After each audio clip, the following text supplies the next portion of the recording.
Super बाजार cooperative Kankavli Sindhudurg जिल्ह्यातील एकमेव वातानुकूलित सुपर बाजार। पत्ता सुपर बाजार Mumbai Goa highway SM high school समोर कणकवली। आपल्या अतूट विश्वासामुळेच आम्ही 25व्या वर्षात पदार्पण करतोय। सर्वसामान्यांच्या खिशाला पुन्हा एकदा कात्री लागली आहे। देशात घरगुती LPG गॅस सिलेंडरच्या दरांमध्ये पुन्हा एकदा मोठी वाढ करण्यात आली आहे। नेहमी वापरल्या जाणाऱ्या 14.2 किलो वजनाच्या गॅस सिलेंडरची किंमत आता 29 रुपयांनी वाढली आहे। हे नवीन दर 7 जून पासून देशभरात लागू झालेत। या दरवाढीमुळे देशाची राजधानी दिल्लीमध्ये आता घरगुती गॅस सिलेंडर 913 रुपयांऐवजी 942 रुपयांना मिळणार आहे। विशेष म्हणजे गेल्या 3 महिन्यातील ही दुसरी दरवाढ आहे। यापूर्वी मार्च महिन्यात गॅसचे दर वाढले होते। सिंधुदुर्ग जिल्ह्यात 926 असणारा सिलेंडर आता 955 रुपये झालाय। जागतिक बाजारात कच्च्या तेलाच्या आणि गॅसच्या किमती सतत वाढत असल्यानं सरकारी कंपन्यांवर ताण पडतोय। याच कारणामुळे केवळ LPG सिलेंडरच नाही तर पेट्रोल, डिझेल आणि CNGचे दरही गगनाला भिडले।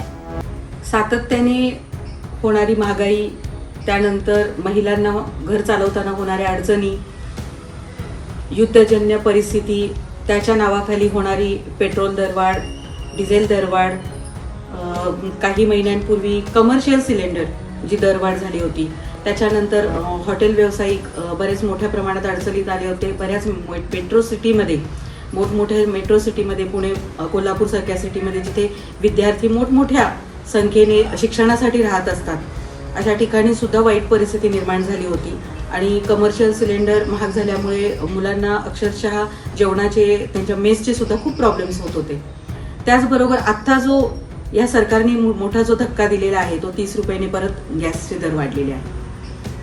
फक्त महागाई वाढतीये आणि त्याची कारणं कुठेतरी काहीतरी युद्धजन्य परिस्थिती म्हणून द्यायची, पण ॲक्च्युली ही रियालिटी, ही जी महागाई, होणारी महागाई, याचीच पूर्वकल्पना आमची सन्माननीय काँग्रेस पक्षाचे नेते राहुलजी गांधी यांनी 1 वर्ष अगोदरच दिली होती की सातत्याने देशाचं राजकारण बदलणार, अर्थकारण बदलणार, वेगवेगळी कारणं दिली जाणार, महागाई वाढणार, बेरोजगारी वाढणार, हे सातत्याने कल्पना देऊन सुद्धा सरकारने याच्यावरती कुठलीच उपाययोजना केल्या नाही।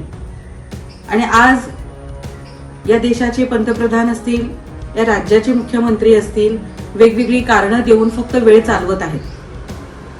खरं तर या सर्व परिस्थितीचा परिणाम जो आहे तो सर्वसामान्य घटकावरती फार मोठ्या प्रमाणात होतो। अप्पर क्लास असतात, त्यापेक्षा सुद्धा खूप उच्च जो काही वर्ग आहे, जो व्यापारी वर्ग असेल, जी सर्वसामान्य जनता असेल, त्यांच्यावरती फार मोठा परिणाम होत नसतो। सिलेंडर जेव्हा 500चं होतं तेव्हाही ते घेणार, ते 2000चं झाले तेव्हाही घेणार। खरं तर ह्या सर्व परिस्थितीचा जो परिणाम आहे तो हा मध्यमवर्गीय लोकांवरती होतो।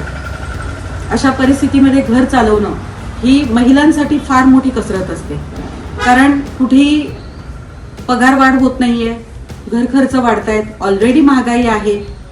आणि याचा संपूर्ण जो दोष आहे तो आम्ही सत्ताधारी यांच्यावर माझा रोष आहे। आणि माझा आरोप आहे की सत्ताधारी कुठेतरी कमी पडतायत आणि कुठेतरी नाही तर माझं असं म्हणणं आहे की हे फेल सरकार आहे। कारण देशाची, राज्याची महागाई, बेरोजगारी, इथले महिलांवरचे अत्याचार, असे सर्व प्रश्न सोडवायला हे सरकार कमी पडत आहे।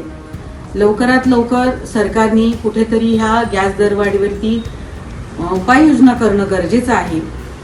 खरं तर या जनतेचं, मला वाटतं की जनतेमधून कुठेतरी हा रोष येणं फार गरजेचं आहे।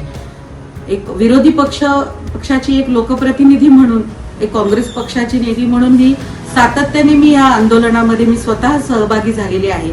म्हणजे अशा पद्धतीची आंदोलनं, बरीच महागाईची आंदोलनं, गॅस दरवाढ असतील, पेट्रोल दरवाढ असतील, महागाईवरती, महिलांवरती जो आज परिणाम होतो, याची आंदोलनं सातत्याने काँग्रेसने आज पाठपुरावा केलेला आहे।